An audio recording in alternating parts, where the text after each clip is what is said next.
নজর রাখবে এবার বনগাঁর দিকে। বনগাঁর ভোটারের নাম ভারিয়ে কারসাজি। এসআইআর এর ফর্ম, সেখানে সন্তানের সংখ্যা 3 থেকে বেড়ে হয়ে গেল 5। বনগাঁর রবীন্দ্রনাথ বিশ্বাসের 3 সন্তান কিভাবে বেড়ে 5 হলো, ঠিক কি প্রক্রিয়া চললো এখানে? অনিরুদ্ধ আমাদের সঙ্গে রয়েছেন। অনিরুদ্ধ, ঠিক কি ঘটনা? দেখো, তোমাকে জানিয়ে রাখি যে বনগাঁ দক্ষিণ বিধানসভা কেন্দ্রের 191 পার্টের বাসিন্দা এই রবীন্দ্রনাথ বিশ্বাস, তিনি সাম্প্রতিক বিএলও তার বাড়িতে 5টি ছেলের ফর্ম দিয়ে আসে। তার নিজের 3 সন্তান, কিন্তু 5টি ফর্ম পাওয়ার পরেই তিনি বুঝতে পারেন যে তার নাম ভারিয়ে 2জন ভোটার তারা নিজের ভোট বানিয়েছেন। তাদের নাম রাজু বিশ্বাস এবং বিশু বিশ্বাস। এই 2জনের নামে পরবর্তীতে তিনি গাইঘাটা বিডিওর কাছে অভিযোগ করেছেন যে এই 2জনকে তিনি চেনেন না, তাদের বাড়ি এই এলাকায় নয়, তারা তার নাম ভারিয়ে ভোট করেছেন, তাদেরকে যাতে ভোট থেকে ভোটার কার্ড বাতিল করা হয় তেমনই দাবি তুলেছেন তিনি। এ বিষয়ে ইতিমধ্যেই শুরু হয়েছে রাজনৈতিক চর্চা।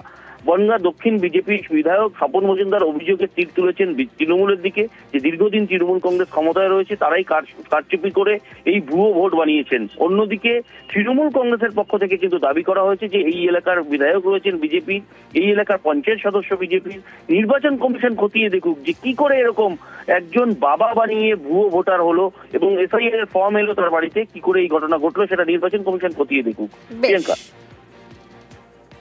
আমার এমনি ফ্যামিলিতে 5 জন মানুষ, আমার ফর্ম পেয়েছি 7খানা। 2 ফর্ম, ওটা কোথা থেকে এসছে জানি না, যেটা আমার না, আমার ছেলে না, যে আমাকে মানে বাবা বলে ফর্ম 2 ওখান থেকে এসছে। 5টা রেখে ও 2 আবার বিএল এর কাছে ফেরত দিয়েছি। আরো একটা এক্সট্রা 2 ছেলের এসছে না, সে 2কে চিনিনি। ওটা অভিযোগ জানিয়ে আমি ওই ফর্মটা বিএল এর কাছে সেখানে আবার ফেরত দিয়ে দিয়েছি। এমন অভিযোগটা আমি পাইনি। যদি অভিযোগ এরকম পড়ে থাকে সেই অভিযোগটি এনকোয়ারি করে দেখা হবে। ডেটা এন্ট্রি মানে আমাদের ডিজিটাইজেশনের কাজ চলছে, সেখানেও দেখতে হবে কারা কি এন্ট্রি করেছে। যে তথ্য দিয়েছে সেই তথ্য যদি ভুল দিয়ে থাকে সেটা বাদ দিয়ে আবার নতুন করে দেখে নেওয়া হবে। এন্ট্রি কি হয়েছে সেটা এখন আমার জানা নাই। বিভিন্ন সময়ে ডুপ্লিকেট মা বাবা সাজিয়ে এই ভোটগুলো করেছিল মানুষের অজান্তে। এবার এসআইআর সেগুলো ধরা পড়ছে এবং দোষ অন্যর ঘাড়ে চাপানোর চেষ্টা করছে। খেলা নির্বাচন কমিশন ধরে ফেলেছে। কিভাবে করছে, কিভাবে হয়েছে, এটা নির্বাচন কমিশন বলতে পারবে। যেখানে ঘটনাটা ঘটেছে এখানকার এমএলএ বিজেপির, সেখানে গ্রামের মেম্বারও বিজেপির, এরা ভালো করে বলতে পারবে যে কি কারণে হলো। এটা বিজেপিরা বলবে, কেন ওদের কাজই হলো কুৎসা করা। আর যে ঘটনা ঘটছে এটা সম্পূর্ণ দায়ী ইলেকশন কমিশন। এসআইআর এর কাজের চাপে বারবার অসুস্থ হচ্ছেন বিএলওরা। মমতা বন্দ্যোপাধ্যায় প্রথম থেকে একেবারে সুর সপ্তমে তিনি বারবার অভিযোগ করেছেন। আর এবার বিএলওদের কমিশনের হুঁশিয়ারি, আইনি পদক্ষেপের হুঁশিয়ারি কমিশনের। এসআইআর নিয়ে বিএলওদের খোলা চিঠিতে বিএলওদের সতর্কবার্তা কমিশনের। সোমরাজ প্রতিনিধি আমাদের সঙ্গে রয়েছেন।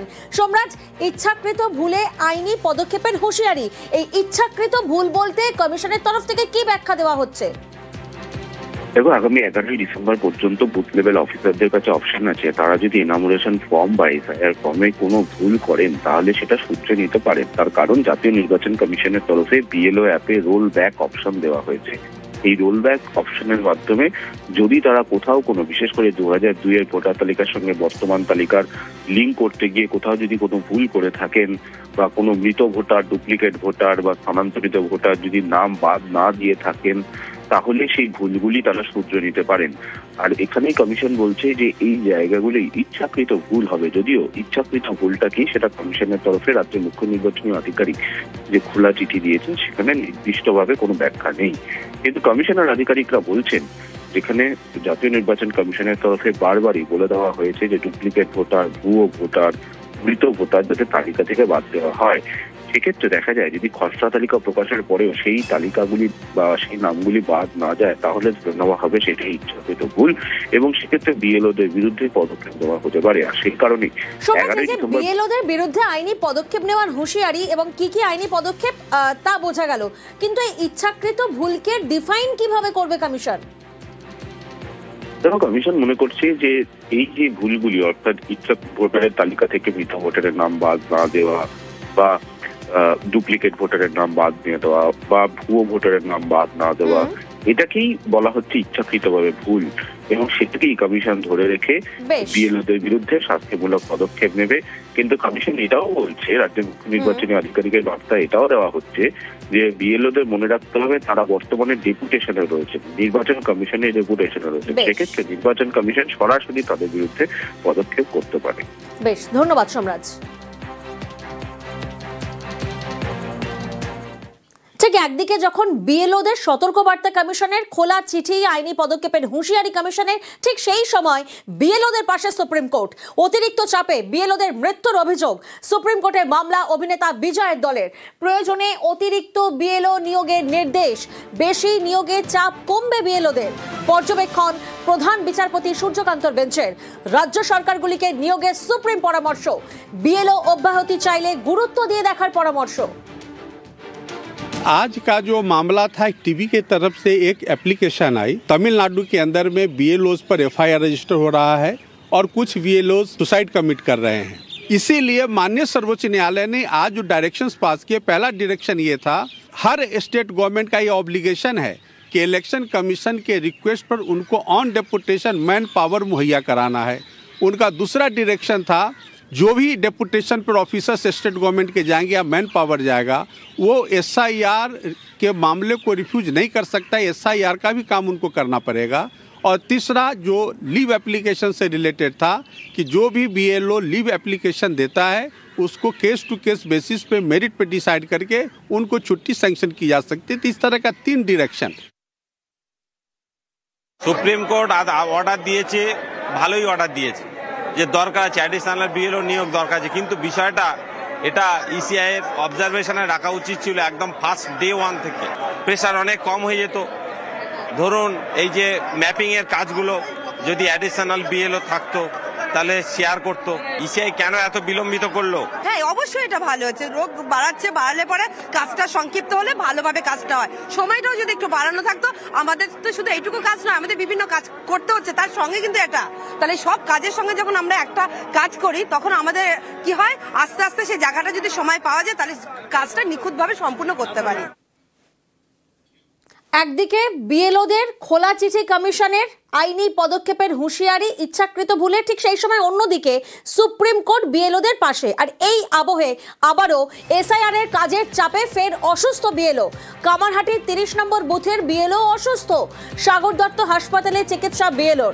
অসুস্থ বিএলওকে বিশ্রামের পরামর্শ ডাক্তারদের। কয়েকদিন ধরেই তিনি অসুস্থ, এমনটাই দাবি করা হয়েছে। সুবীর প্রতিনিধি আমাদের সঙ্গে রয়েছেন। সুবীর, পরিবারের তরফ থেকে আমরা কি জানতে পাচ্ছি? দেখো, কামারহাটি বিধানসভা 30 নম্বর বুথের বিএলও সুপ্রিয়া চক্রবর্তী, তিনি কিন্তু এই এসআইআর এর যে ফর্ম বিলির যে কাজ, এই কাজে কিন্তু হঠাৎ করে কিন্তু অসুস্থ হয়ে পড়েন, এবং তারপরে কিন্তু তার স্বামী বিষয়টি জানতে বুঝতে পেরে তার স্বামী মিহির চক্রবর্তী তড়িঘড়ি তাকে কিন্তু সাগর দত্ত হাসপাতালে নিয়ে যান চিকিৎসার জন্য, এবং সেখানে ইমার্জেন্সি জরুরি বিভাগে কিন্তু তার চিকিৎসা করেন চিকিৎসকেরা।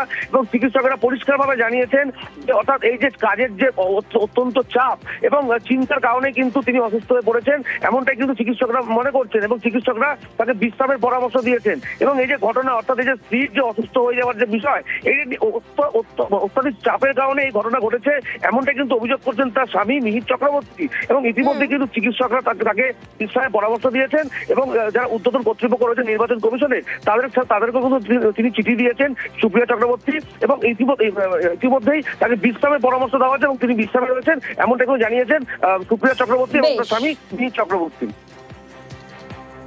কাজ আমার প্রায় কমপ্লিটই হয়ে গেছে, কিন্তু আজকে কদিন ধরেই আমার শরীরটা খুব খারাপ ছিল, মানে মাথার যন্ত্রণা হচ্ছিল প্রচণ্ড। একদিন আমি মানে খুব অসুস্থ হয়ে গেছিলাম, তাও কাজটা কমপ্লিট করেছি। 2% বা 5%-এর মতো বাকি আছে।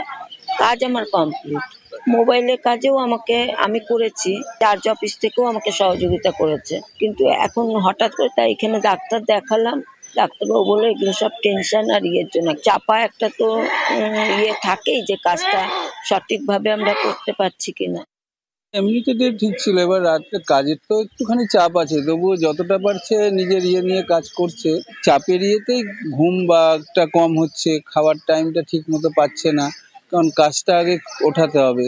কদিন ধরে মাথা যন্ত্রণা করা, কালকে বিকাল থেকে হঠাৎ করে প্রচণ্ড মাথা যন্ত্রণা, এবং সেই সাথে প্রায় 8 থেকে 10 বারের মতো বমি। ডাক্তারবাবু বললো যে এটা স্ট্রেস থেকে এসে, বললেন কিছুদিন যদি সম্ভব হয় আপনি কথা বলে কদিন রেস্টে থাকুন, তারপরে আপনার বাকি যে কাজটা আপনি উদ্ধার করার চেষ্টা করুন।